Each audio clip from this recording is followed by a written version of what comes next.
हमारे चैनल को लाइक और सब्सक्राइब जरूर करें और बेल आइकन पर भी क्लिक करना ना भूलें ताकि हम जो भी नए धार्मिक वीडियोस अपलोड करें तो उसका नोटिफिकेशन आप तक जरूर पहुंचे। जब इन स्थितियों पे शुद्ध हो करके मेरा चिंतन मेरा मनन मुझ पर परायण हो करके वह जीवन चलाएगा तो बोले मत संस्थाम अधिगच्छति, मेरे स्वरूप में आकर के वह पहुंच जाएगा। हाँ,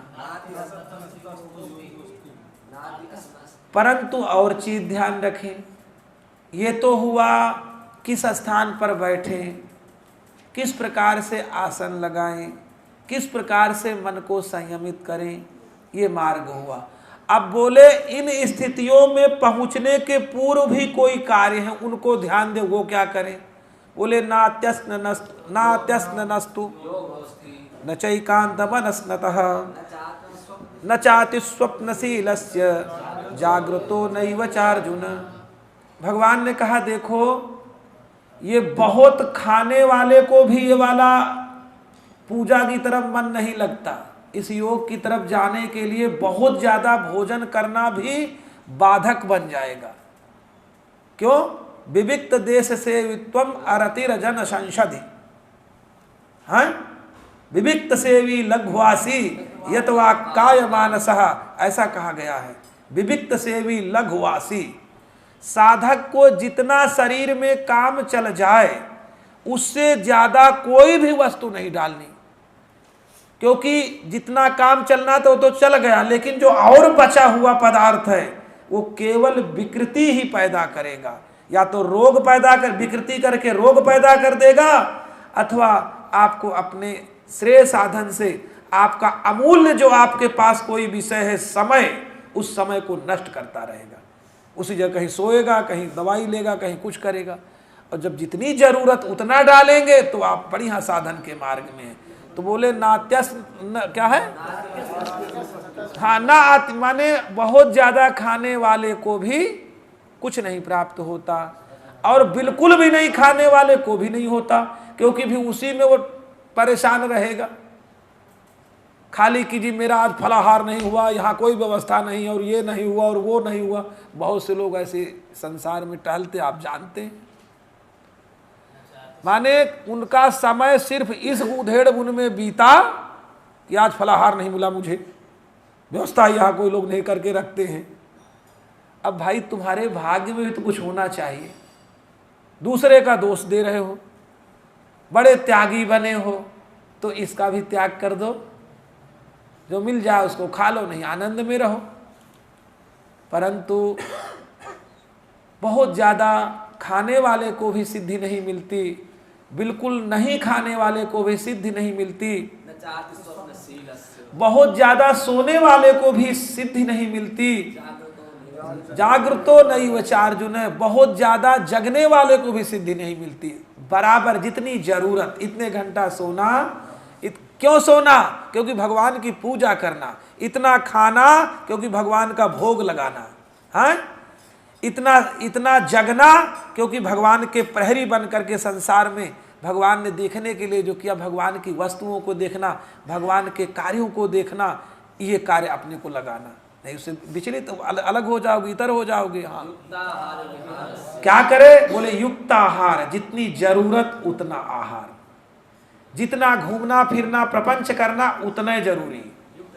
युक्त चेष्टस्य कर्मसु, किसी भी कर्म के प्रति उतनी ही चेष्टा हो जितनी जरूरत है। ये नहीं कि नहीं मेरे बिना तो सब आज बिगड़ जाएगा, मैं तो आज। कईयों की आदत होती है दूसरा कितना भी अच्छा कर जाए लेकिन अपनी वहां पर दृष्टि, कदाचित किसी ने हाथ धुला कि नहीं धुला, इसी में परेशान। क्या आवश्यकता कोई हाथ धुला नहीं धुला? आप ऐसी वस्तु क्यों बिखेर करके रखते हो कि किसी ने हाथ धुला कि नहीं धुला? नहीं धुला तो नहीं धुला। कम से कम अपने मन को धुल लो। जीवन में कुछ नहीं मिलना, दूसरे का चिंतन करते करते अपने जीवन को नष्ट कर दिया, और अभी भी वही वृत्ति कि हाथ नहीं धुला मैं इसलिए यहां बैठूंगा। बैठे रहो, उससे किसी को हानि लाभ नहीं है, आपको हानि लाभ है। आप अपनी हानि करने में लगे हैं। आपका यह स्वरूप नहीं है कि आप दोषों को देखें। अब आपका स्वरूप वंदनीय होना चाहिए, वंदनीय होना चाहिए। जिससे कि लोग देख करके और आपके पास बैठ करके प्रसन्न हो कि चलो इनके पास 2 मिनट बैठ जाए। आप उसको महसूस करके देखो, जीवन में कितना आनंद आता है। पर आनंद की खोज में ही नहीं है, आपको तो दोष की खोज में है। इसलिए दोषों से बचें। तो युक्त स्वप्नावबोधस्य योगो भवति दुःखः। जितनी जरूरत उतना सो, जितनी जरूरत उतना देखो। हमारे देखने से हमारी वृत्ति ही हमें परेशान कर देगी। हमारे मनस में ऊटपटांग के विचार आने लगेंगे, तो उस देखने का कोई फायदा है क्या? मत देखो। जब हमारी वृत्ति खराब हो जानी है तो हम क्यों देखें? लिखा है एकः जनपदस्यार्थे, एक व्यक्ति को यदि छोड़ना हो अपने गांव की सुरक्षा के लिए तो एक व्यक्ति का त्याग कर देना चाहिए। हाँ, और ग्रामम जनपदस्यार्थे, गांव को अपने जनपद के लिए छोड़ देना, कि वहां जनपद में बहुत लोग होते हैं, इस प्रकार जनपद। हाँ, और यदि जनपद की सुरक्षा के चक्कर में राज्य की सुरक्षा चली जा रही तो राज्य को बचाना चाहिए।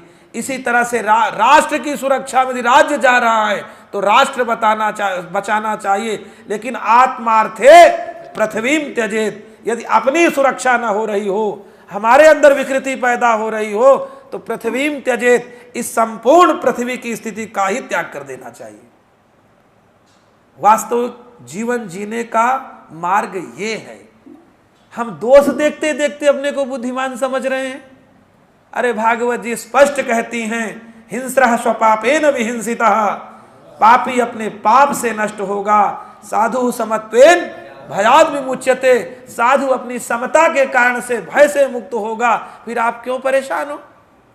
परंतु नहीं, जितना देखना चाहिए उससे ज्यादा देखेंगे, जितना काम नहीं करना चाहिए उससे ज्यादा काम करेंगे तो आप व्यथित भी होंगे। और जब व्यथित होंगे तो कृपया दूसरे का दोष ना दें, ये आपका स्वाभाविक स्वयं का दोष है। इससे आपको बचना चाहिए। नहीं समझ में आ रहा तो बैठ करके किसी ऐसे व्यक्ति के पास 2 मिनट समझना चाहिए जो आपको समझा सके आपका जीवन लक्ष्य क्या है। जीवन लक्ष्य अभी भी वही जो अब से 20 साल पहले था, वही जीवन लक्ष्य जो अब से 40 साल पहले था, अभी भी उसी को लिए चल रहे हो। कोई परिवर्तन ही नहीं आपके जीवन में। परिवर्तन करना चाहिए। कौन सा परिवर्तन? जो भगवान की ओर ले जाने वाला हो, जो शांति को प्रदान करने वाला हो, जो आनंद से भर देने वाला हो, उस मार्ग का सदैव अनुसरण करते रहना चाहिए। निष्प्रियः सर्वकामेभ्यो युक्त इति उच्यते तदा, माने जिस समय, क्या श्लोक था? यदा विनियतम, जब आपने अपने मन को नियंत्रण में ले लिया, हाँ, अपने में ही स्थिर हो गए। माने सारे विषयों को ज्यादा टेंशन न लेते हुए अपने में स्थिर हो गए। हमारा उद्देश्य क्या है अभी बताए? आत्मार्थे पृथ्वीम त्यजेत, यदि अपनी कुशलता, अपना आनंद खो जा रहा हो, अपना वास्तविक जीवन समाप्त हो रहा हो दूसरे की गलतियों से, और वो गलतियां हमको प्रभावित कर रही हो, तो भैया तुरंत उस मार्ग को छोड़ दो। कुछ नहीं रखा, ये भ्रम में आप जी रहे हो। जितने दिन जियोगे भ्रम में जियोगे, मिलना अंत में कुछ नहीं है। मिलना क्या है? जो सोच है, इस प्रकार की स्थिति में अगला जन्म हो जाएगा। वहां दोषी इनसे कई गुना ज्यादा लोग दिखेंगे, क्योंकि हर चीज बढ़ती है, परमात्मा बढ़ाते हैं। इसलिए अपने आप को कभी ऐसे मार्ग में न डालें जिससे कि अपनी खुशी ही चली जाए, अपनी प्रसन्नता चली जाए, भला उसका क्या लाभ? निष्प्रियः सर्वकामेभ्यः, सभी कामनाओं के प्रति, कामों के प्रति निष्प्रिय भावना से, ये मेरी नहीं है, मुझे तो करना है, मुझे तो अच्छा से अच्छा करके दिखाना है, ये मेरी नहीं है, परंतु भगवान ने मुझे कार्य दिया है इस शरीर को दे करके, इस शरीर के कुछ कर्तव्य कर्म है, इसलिए मुझे करना है। हाँ, तभी वह क्या नाम से युक्त, तभी वो मार्ग में लगा हुआ माना जाएगा। कैसे करे अपने आप को? बोले यथा दीपो निवातस्थः, जैसे दीपक जहां हवा नहीं होती, पंखा आदि की वायु नहीं उसे बाधित करती, वो सीधा दीपक जलता है ना। इसी प्रकार से अपने चित्त को चारों तरफ से मुक्त करके स्थिर चित्त उस परम पिता परमात्मा से एकदम क्या कर देना चाहिए, सन्निधि कर देनी चाहिए। उसके सिवा कुछ नहीं है। जब पूजा करें तो केवल परमात्मा दिखें। कोई भी दृश्य आ जाए तो भगवान के अन्यान्य स्वरूपों का दर्शन करें। न कोई मेरा मित्र है, न कोई शत्रु है, ये तो मैं ही हूं, इस रूप में देखता हुआ 1 मिनट की पूजा करे, 10 मिनट की पूजा करे, 10 घंटे की पूजा करे, आनंद आ जाएगा। योगिनो यत चित्तस्य युञ्जतो योगमात्मनः। हाँ, हो गया। अगला, यत्रो परमते चित्तम। क्या करे, धीरे धीरे धीरे धीरे क्या करे, अपने चित्त को वहां से उपरति दिलाए, वहां से धीरे धीरे कमजोर करे, बंधनों को शिथिल करे। जो चीज परेशान कर रही, जो इंद्रियां परेशान, क्या लिखा है, हाँ, निरुद्धम योग सेवया, योग के माध्यम से धीरे धीरे उन वृत्तियों को रोके। हाँ, हाँ, पश्यन्नात्मनि। इस प्रकार की स्थिति में अपने जैसा ही सबको समझ करके, कोई हमसे दूर नहीं है, कोई की गलती नहीं कर रहा है। यह हमारे चित्त की वृत्ति है कि हमें इस समय गलती दिखाई दे रही है, यह हमारे चित्त की वृत्ति है, उसमें दोष दिखाई दे रहा है। इसको, चित्त को अपना माने ही नहीं, चित्त को एक बार भगवान को दे दे, उस समय उन्हीं में प्रतिष्ठाप्य कर दे और उसके बाद फिर आनंद लेना शुरू करे। महाराज, वो आनंद आ जाएगा जिस आनंद को खोजने के लिए भगवान भी अपने भक्तों के आसपास दे। किस में ये आनंद भरा है? हाँ, सुखमात्यंतिकम यत्यत बुद्धिग्राह्य मतीन्द्रियम। माने ये देखो, ये जो सुख है ना, ये आनंद है ना, आप चाहो किसी इंद्रिय के माध्यम से मिल जाए। जैसे जिह्वा भोजन बढ़िया बढ़िया करके सुख देखते हो ना, बहुत स्वादिष्ट भोजन बना है, बढ़िया बढ़िया आंखों से क्या चीज दिखाई दी आज, इसका आनंद मिलता है ना, क्या बढ़िया सुनाई दिया आज। माने ये तो अत्यंत दूर के सुख हैं, इन सुखों का कोई लेना देना नहीं। जब आत्यंतिक सुख व्यक्ति आनंद प्राप्त करता है और वो परमात्मा के एक ही स्थिति में, एक की स्थिति में होने में ही आता है। एक स्थिति, भगवान में हमें कोई अंतर नहीं है, इस स्थिति में ही आता है। अब आपको ये बताते हैं कैसे भगवान को और अपने में आपको अंतर नहीं दिखाई दे, ये प्रयोग बताते हैं। हाँ, वेत्ति यत्र न चैवायम स्थितिश्च चलित तत्त्वतः। उस परमात्मा के अतिरिक्त कुछ भी जब उसको नहीं दिखाई देने लगता है, कैसे? जैसे देखिए, हम कई बार उदाहरण, बालक तो सब जानते हैं। जैसे कोई प्रकाश का कोई 60 वाट का बल्ब है, कोई 100 वाट का बल्ब है, तो उसमें जो वाट होते हैं वो कोई ना कोई किरणों का गुंज मैंने पुंज होता है। किरणों का क्या होता है? वो पुंज होता है, हमें दिखाई नहीं देता, हमें तो लगता खाली एक बल्ब जल रहा है, परंतु प्रकाश पूरे में फैलता है। ऐसे ही वह परम पिता परमात्मा, ये तो एक उदाहरण सामान्य दिए, इतना प्रकाश स्वरूप है, अर्जुन जैसे वीर भी उन आंखों से उनको नहीं देख पा रहे थे, अर्जुन नहीं देख पा रहे थे। तो भगवान इतने प्रकाश स्वरूप हैं, उनका जो तेज है ना, उनकी जो किरणें हैं ना, वो हमारे आप सब प्राणियों के, सब जितने भी स्थावर जंगम कण कण में भगवान व्याप्त हैं, वो आके वो धूप पड़ती है कि नहीं पता, सूर्य की, जब सूर्य की धूप पड़ती है तो उस परम पिता परमात्मा के का जो किरणें हैं वो हैं आप, उसकी किरण कम नहीं हो सकती क्योंकि वह प्रकाश स्वरूप है। तो कोई किरण इनके अंदर पड़ी है तो कोई इनके अंदर पड़ी है तो कोई इनके अंदर पड़ी है, परंतु बताओ किरणों में कोई भेद है? भगवान को सब पता है, परंतु हमको, हमारे आंखों में तो कोई भेद नहीं है। जब भेद है ही नहीं तो किसको अलग मानोगे? वो जो किरण उनके अंदर पड़ी है वो भी मेरी वाली किरण है, मेरी वाली भी उनके अंदर पड़ी है। उस परम पिता परमात्मा का तेज है और वो इसीलिए लिपायमान नहीं होता। देखो, धूप कहीं पड़ जाए, आग में पड़ जाए, धूप का कुछ बिगड़ेगा? पानी में पड़ जाए, धूप का कुछ बिगड़ेगा? मल में पड़ जाए, कुछ बिगड़ेगा? किसी में पड़ जाए, धूप का कोई आज तक कुछ बिगाड़ पाए? नैनम छिन्नन्ति शस्त्राणि नैनम दहति पावकः न चैनम क्लेदयन्त्यापो न शोषयति मारुतः। इसलिए कहते हैं धूप कहीं पड़ जाए, आप बताओ वो उसमें कोई कमी आती है? अब बर्फ और ज्यादा पड़ जाए तो थोड़ा बड़ा दूसरी तरह की स्थिति हो जाती है बर्फ के कारण से। जो प्रकृति में भारी पड़ गया वो थोड़ा अपना प्रभाव बीच बीच में डालता, पर अंत में जीतते सूर्य ही है, अंत में जीतते भगवान ही हैं। सूर्य तो एक उदाहरण है, परंतु वह परम पिता परमात्मा इतना ज्यादा खैर उसमें लगाना भी, वो पूर्ण रूप से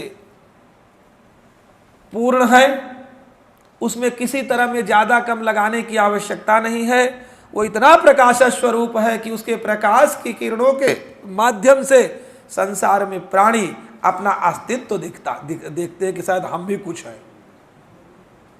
तो उस परम पिता परमात्मा को जब आपकी किरण कहाँ लग गई? सीधा जा करके अपने भगवान, अपने वाले जहाँ से निकली अपने मूल में जाके लग गई। देखो अपने मूल से व्यक्ति को कभी नहीं हटना चाहिए। वृक्ष का रूप देखिए, वृक्ष की एक डाल शाखा जब तक वृक्ष में रहती है तब तक हरी भरी रहती है, क्योंकि अपने मूल से जुड़ी है। और ज्यों ही उसको आपने पृथक कर दिया वो थोड़े दिनों में सूख जाती है। हाँ, सूख नहीं जाती? तो मूल से यदि जुड़े रहोगे तो सदैव हरे भरे रहोगे और उस परम पिता परमात्मा से दूरी ही नहीं बनेगी, बल्कि आप सिद्ध हो जाओगे।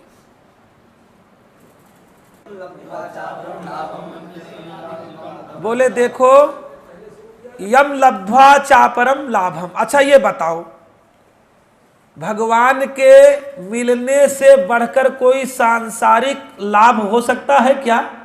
है? भगवान तो इतने दया से भरे हैं। देखो जिस समय हम पेट में थे उस समय वहां कोई ऐसा व्यवस्था नहीं थी जिससे हवा हमको मिल पाए, हमारी सुरक्षा हो पाए। यहां तक कि एक बगल में तो भोजन पच रहा था आपके द्वारा डाला हुआ, और एक बगल में बालक पल रहा था। वहां सुरक्षा प्रदान कौन कर रहा था? वह परब्रह्म। और उस सुरक्षित स्थान से जहां से जिया ही नहीं जा सकता, उस स्थान से ला करके यहां तक खड़ा कर दिया है, तो उससे बढ़कर कोई उपकारी है? बोले यम लब्ध्वा, जिस परम ब्रह्म परमात्मा को प्राप्त करने के उपरांत उससे बढ़कर और कोई वस्तु नहीं है, कोई विषय नहीं है, क्या उसको छोड़ना चाहिए? बोले यम लब्ध्वा चापरम लाभम मन्यते नाधिकं ततः। उससे अधिक कुछ नहीं, माने उसके भगवान से बढ़कर कोई लाभ हो सकता है क्या व्यक्ति का? यस्मिन स्थितो न दुखे न गुरुरापि विचार लेते। कितना भयंकर दुख मिल रहा हो, कैसी भी परिस्थिति में हम पड़ रहे हो, लेकिन जब आपका मन विचलित नहीं होता है तभी ये स्थिति में आपको अपने आप को देखने का अवसर आपको प्राप्त होता है। देखो आप कहाँ तक पहुँचे हैं, आत्मनिरीक्षण करते रहो। क्या भगवान के अतिरिक्त, देखो ना संसार में कलयुग में क्या होता है कि भगवान को तो माध्यम बना लिया, प्राप्त वस्तु उनके द्वारा जो दिमाग में बैठी हुई कार है वो लेनी है। हे भगवान हमारी कार आ जाए, हे भगवान हमको अमुक पद प्राप्त हो जाए, हे भगवान हमको यह प्राप्त हो जाए। माने भगवान को नौकर चाकर की तरह खाली जब चाहो नहीं सुना, कितने दिन से पूजा कर रहा, फायदा क्या हुआ? बताओ, उन्हीं को दोष भी देख रहे हो। अरे राम राम राम राम। यदि किसी को, एक दुर्गा सप्तशती में श्लोक है, रोगान शेषान अपहंसि तुष्टा रुष्टा तु कामान सकलान अभीष्टान त्वामाश्रितानां न विपन्नराणां त्वामाश्रिता ह्याश्रयतां प्रयान्ति। रोगान अशेषान अपहंसि यदा तुष्टा। हे पराम्बा, आप जब प्रसन्न होती हैं तो हर प्रकार के हमारे रोगों से हमें दूर कर देती हैं, नष्ट कर देती हैं। और रुष्टा तु कामान सकलान अभीष्टान अपहंसी, और कदाचित आप प्रसन्न न हो तो हर प्रकार की कामनाओं को भी, कहाँ चली गई हमारी कामनाओं के, माने सोच के अतिरिक्त कुछ भी नहीं बचता है, सब कामनाएं नष्ट हो जाती हैं। बोले त्वाम आश्रिता नाम न विपन्न राणाम, हे माँ जो आपके आश्रित हैं वे व्यक्ति कभी विपत्ति में नहीं पड़ते, अपितु उनकी स्थिति क्या हो जाती है, बोले त्वामाश्रिता ही आश्रयताम प्रयांति, जो तुम्हारे आश्रित हो जाते हैं वो तो आश्रय देने वाले हो जाते हैं। तो भगवान के प्राप्ति का लाभ क्या है, आप आश्रय देने वाले हो जाएंगे, आप आश्रित नहीं रहेंगे। और देखो भगवान अपनी जगह आपको बिठा देते हैं, एक बार आप बनके तो देखो, अच्छे व्यक्ति को कौन नहीं चाहता। शत्रु भी जब देखेंगे आप उससे शत्रुता नहीं कर रहे, वो बेचारा भूल करके आपके पास आकर के सारा बैर भूल करके आके बैठ जाए, वो भी खुश होगा। परंतु क्या हमने उस प्रकार का अपने आप को बनाने का प्रयास किया जो भगवान अपने स्वरूप दे देते हैं। व्यक्ति आपसे बैठ करके खुशी का आनंद ले, माने आनंद के उसमें चर्चा करेगा, धर्मशास्त्र की सही सही बातें करेगा, कितना प्रसन्न होगा वो है। गीता जी के अनुसार मच्चित्ता मद्गत प्राणा बोधयन्तः परस्परम कथयन्तश्च माम नित्यम तुष्यन्ति च रमन्ति च तेषां शततयुक्तानां भजतां प्रीतिपूर्वकं ददामि बुद्धियोगं तम येन माम उपयान्ति ते तेषां एवानुकं पार्थम अहम अज्ञानजं तमः नाशयाम्यात्मभू भावस्तो ज्ञानदीपेन भास्वता। भगवान की प्रतिज्ञाएं हैं, बोले तुम केवल मेरी चर्चा करते रहो। देखो आपने चर्चा खाली शुरू किया, शब्दों वही ब्रह्म, शब्द ब्रह्म है, वो जा करके जो बेचारा दुखित है, निराश्रित है, परेशान है, व्यथित है, वो आपकी एक बात सुन करके उसको कितनी संतुष्टि मिलेगी। परंतु क्या आपने उस प्रकार का परिश्रम अपने जीवन में किया जो इस स्थिति पर पहुंचने वाले व्यक्ति के द्वारा होनी चाहिए। इस स्थिति को बताने का सामर्थ्य क्या आपके अंदर पैदा हुआ? यदि हुआ तो उत्तम कार्य आपने किया, नहीं हुआ तो आपको अभी भी प्रयास करते रहना चाहिए, क्योंकि प्रयास सफल होता है। देखिए उस परम पिता परमात्मा से बढ़कर कुछ भी प्राप्य संसार ब्रह्मांड में वस्तु है ही नहीं, इसलिए उससे बढ़कर तो कोई हो ही नहीं सकता। इसलिए सनिश्चयेन योक्तव्यः, अपने आप को निश्चय पूर्वक इस स्थिति में लगा देना चाहिए। अपने मन में कोई संशय विपर्य, ज्यादा ऊट पटांग के विचारों को निर्विण्ण चेतसा, बिना संशय से युक्त करके क्या संकल्प प्रभावान। अब देखो भगवान ने कहा यहाँ तक तो ऐसे आओ, मेरे से बढ़कर कोई हो तो जरूर जाओ, परंतु मेरे से बढ़कर नहीं तो क्यों जा रहे हो। फिर भगवान ने कहा देखो अच्छा इस संसार से बचने का उपाय भी है, इस माया से आप बच कैसे सकते हैं, ये भगवान ने उपाय बताया। गीता जी के 24वें श्लोक में संकल्प प्रभवान कामास त्यक्त्वा शर्वान अशेषतः, संकल्प प्रभवान कामान, माने जो कामनाओं की का जो संकल्प है, विचार है, उसको ही पैदा मत होने दो। संकल्प प्रभवान कामास त्यक्त्वा, उसको छोड़ करके सर्वान अशेषतः, पूरी तरह से उन कामनाओं को ही कम कर दो। जिस समय प्रहलाद जी से भगवान ने कहा वत्स वर मांगो, तो प्रहलाद जी ने बड़े सहज भाव से कहा भगवान जिसको आप मिल गए हैं उसके बाद फिर क्या उसे चाहिए। बोले नहीं नहीं, हमारी इच्छा है, हमारा दर्शन अमोघ नहीं हो सकता, मोघ नहीं हो सकता, अमोघ होता है, इसलिए कुछ मांगो। तो प्रहलाद जी ने जानते हैं क्या मांगा। बोले महाराज यदि आप प्रसन्न हैं और देना ही चाहते हैं तो मेरे मन में जो मांगने की इच्छा का अंकुर है वो जगे ही नहीं, वही समाप्त हो जाए। क्या बढ़िया। तो बोले संकल्प प्रभवान कामास त्यक्त्वा शर्वान अशेषतः मनसैवेन्द्रिय ग्राम विनियम्य समन्ततः।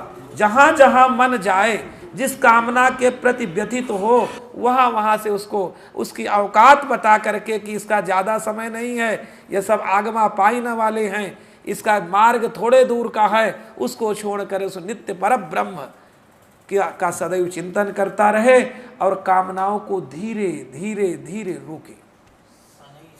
शनैः शनैः, इनसे उपरति कैसे करे? बोले धीरे धीरे करे। आप सोचे कि नहीं कल से हम नहीं करेंगे, तो आप झूठ बोल रहे हैं, आप नहीं कर सकते हैं कल से, क्योंकि इतना बढ़िया अभ्यास है। जैसे कई लोग मौन रहते हैं ना, जिस दिन उनका मौन आज है तो किसी तरह से शाम तक निकाल दिए, सुबेरे जब किसी से बात करेंगे तो बीच बीच में झटका लड़े, हम बोल दिए क्या, हम बोल दिए, थोड़ी देर 1-2 घंटा ऐसा रहता, फिर सामान्य हो जाता है। ऐसे इतना बढ़िया अभ्यास है इस संसार की वस्तुओं में, व्यक्तियों में, स्थितियों में, कि अभी इतनी जल्दी तो नहीं नष्ट हो। तो भगवान ने कहा, देखो भगवान उपाय बता रहे हैं, बोले शनैः शनैः, धीरे धीरे। हाँ हाँ हाँ हाँ, माने इससे जो उपराम करे, किसे बोले धीरे धीरे करे। हाँ, बुद्धिया, किस बुद्धि से? जो धैर्य रूपी बुद्धि है, गृहीतया और आत्मसंस्थम मनः कृत्वा।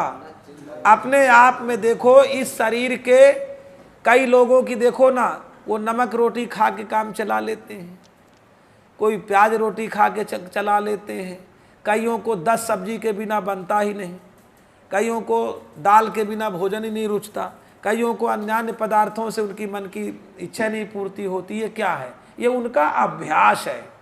उन वस्तुओं में कोई ऐसा नहीं है, पर उसका अभ्यास है। आप चले जाइए दक्षिण में, तो वो मट्ठा वही पानी वाला, पानी विधिवत डाल करके, उनको वही अच्छा लगता, पर आपको अच्छा नहीं लगता है। जो लोग ऐसे पदार्थ खाते उनको वो अच्छा लगता, उनका ऐसा अभ्यास है, आपको नहीं अच्छा लगता। तो ये तो अभ्यास का विषय है, इसलिए इन अभ्यासों को धीरे धीरे कम करें, प्रयास करें। आपका अभ्यास है, आपका अभ्यास ही संसार में सबसे बड़ा मित्र है, परंतु वो किस तरह का अभ्यास है, इस पे निर्भर करता है। यथा